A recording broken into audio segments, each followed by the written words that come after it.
We were Scott and Shelley with our faithful Australian Shepherd, Buddy, doing the adventure of a lifetime, America's Great Loop.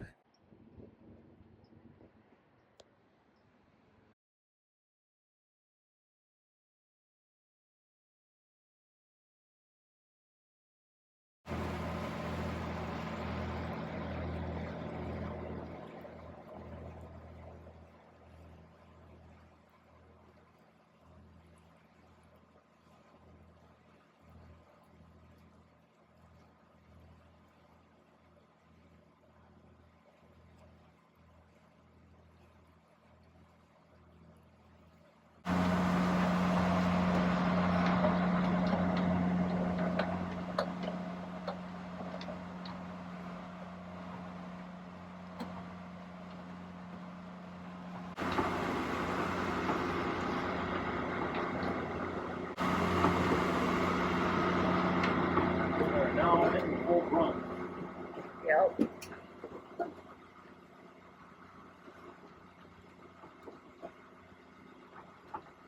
Yeah, right for a little while now.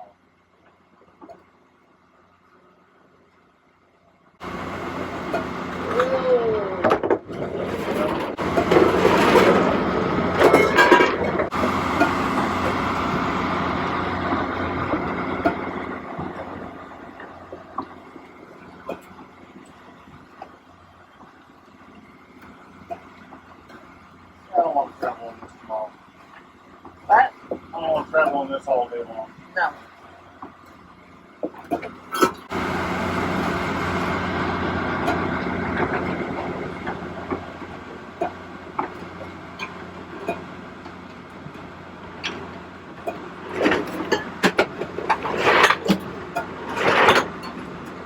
Yeah, I hate this part.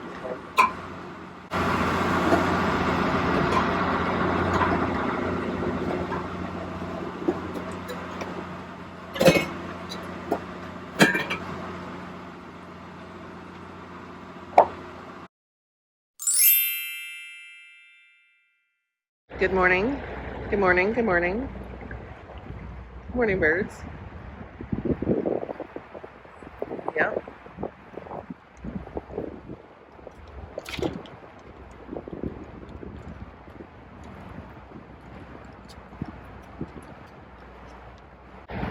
Ceto, thankfully we haven't needed them yet. But I didn't take a bunch of pictures of that dolphin that was escorting us in because I've already got yeah. Dog Island Ferry. Ah. You say green's on the left? Green's on the left? Okay, you see the two green markers ahead? Alright. I got your back, man. There's a lot of boats in here. All the boats down there.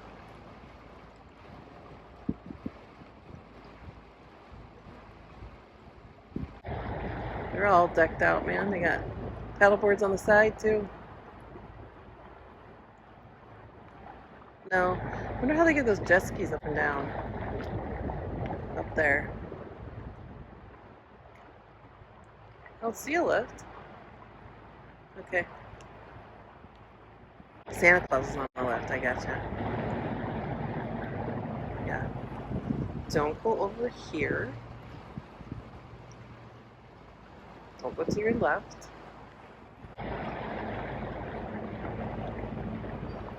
Sea Quarters Marina right here. Alright, I'm going to stop filming. Get the fender.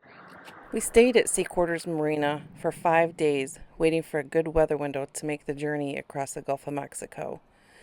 We had a lot of anxiety about the upcoming crossing, and we each had our own meltdowns in our own way, thankfully just not at the same time. It is scary. It is an enormous body of water, lots of unknowns, far away from shore with minimal ability to contact others. We used our membership with the AGLCA to find other loopers looking to make the crossing at the same time. We found 2 other boats with great people that we could buddy boat for the crossing. And this, my friends, was the worst of our imagination. One of the benefits of being an AGLCA member is the fantastic seminars you can attend virtually to help with your trip planning. One of them was how to look at the weather predictions to assist us with a smooth Gulf crossing. It was very informative and I would highly recommend it. For us, we looked at the wind and wave predictions for the 12 hours before and the 12 hours after we anticipated our crossing would be complete. Our goal was to have a weather window with predicted waves of 2 feet or less. And we didn't trust just one source. We looked at several to make sure they matched. There are a lot of great nautical weather apps, as you can see. The day before we were to leave, our weather window said 1 to 2 foot seas until about 3 a.m., when they would build to 2 to 3 feet. We were a little hesitant about that, so we looked at the predicted direction of the waves. Taking 3-foot waves on the beam is a miserable ride. These waves were expected to hit us on the front portion of the bow and not on the beam. We also watched what was happening with the weather buoy located just outside of Tampa in the hours before our departure. We wanted it to match the weather predictions and be consistent. It was.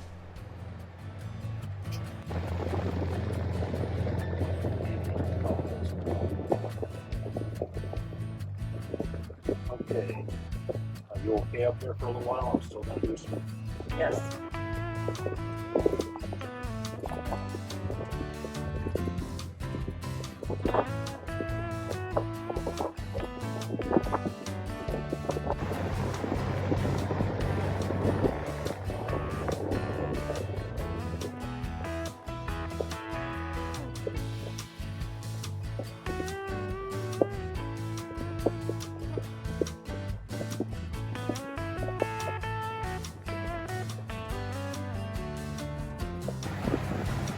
If I can remember how to put the magenta line on this, it'll be good.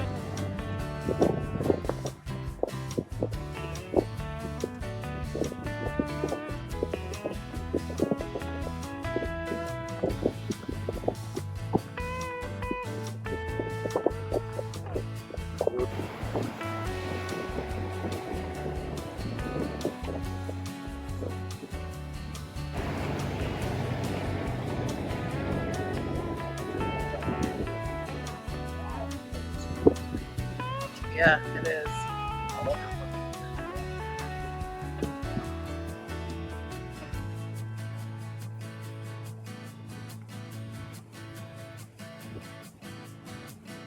Is that the R2 buoy?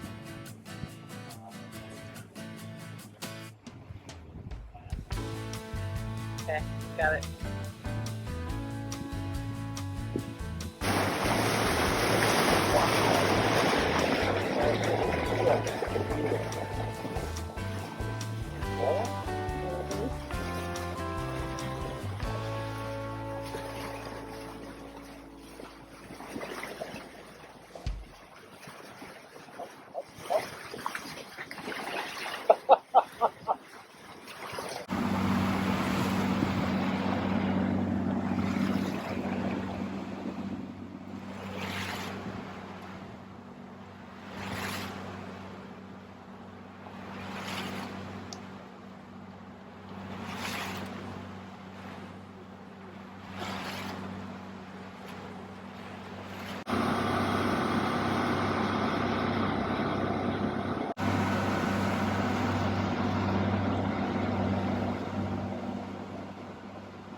You guys are still hanging with us. Unbelievable. Must not be much to do out here.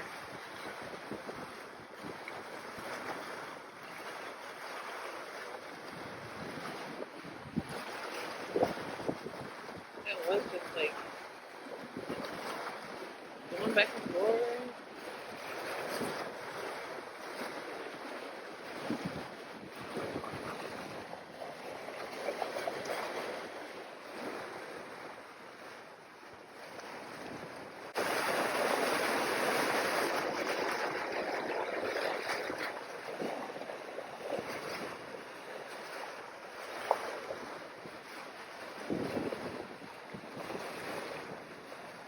The first part of the trip was calm waters with a gentle swell, very peaceful and serene. The sunset was spectacular, and the Christmas star was visible in the evening sky. Tonight at home, just wanna watch them stars fall. You don't wanna try to make up dreams just to be seen. I wanna lay here beside you, oh quiet. Fire breath and open sky. It's not what we know, it's where we go. I grow wings and tell her goodbye. Oh, it's not what we see, it's what we choose to be.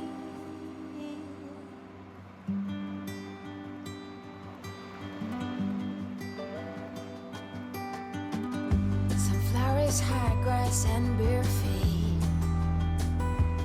Oh, but you each second is a tree. Then night fell, and it was dark, and I mean dark. Thankfully, we had the moonlight until about 1:30 a.m. Then it was just dark, but the night sky, words cannot describe it and cameras can't capture it. The best I can say is overwhelming, peaceful, and majestic. The stars are so clear and feel so close that you think you might be able to reach out and touch them. I felt small, yet close to God, with a sense of wonder I have never felt before. It was magical. As far as navigating the boat, Scott and I took shifts, several hours each, where one would stay up and navigate and make sure all was well, and the other would catch some much-needed sleep. When awake, there's not much to do other than to make sure the autopilot stays on course, drink coffee, eat snacks, and let your imagination run wild. At one point, I was sure there was a cruise ship alongside us. Nope, just a reflection of our lights on the window. Another time, the tips of the swinging anchor was the fingers of a giant sea monster ready to pull us under. That's when I knew I needed to get some sleep. It's not what we know, it's where we go. I grow wings and tell her goodbye. It's not what we see, it's what we choose to be.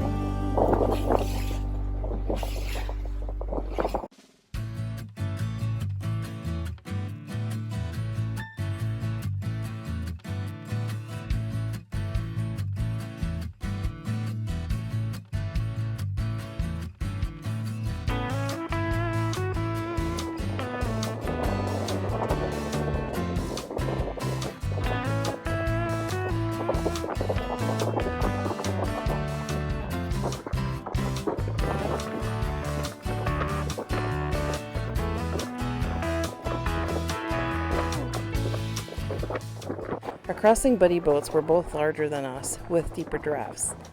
They wanted to cross into Clearwater and not Tarpon Springs because of the draft, and so we followed with them.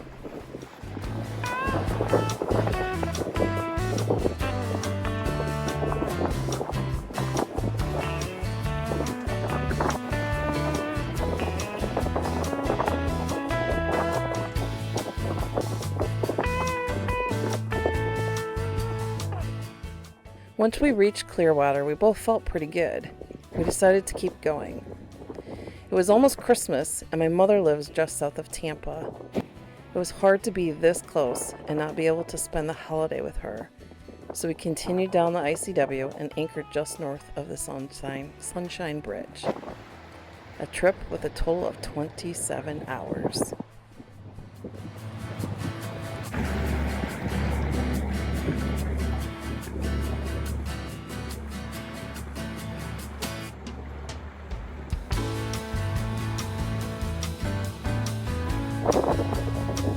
Money.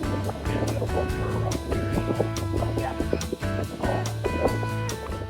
big pelican, he must have got whatever he needed for it. He did a carp flip. I thought it was a dolphin doing a flip.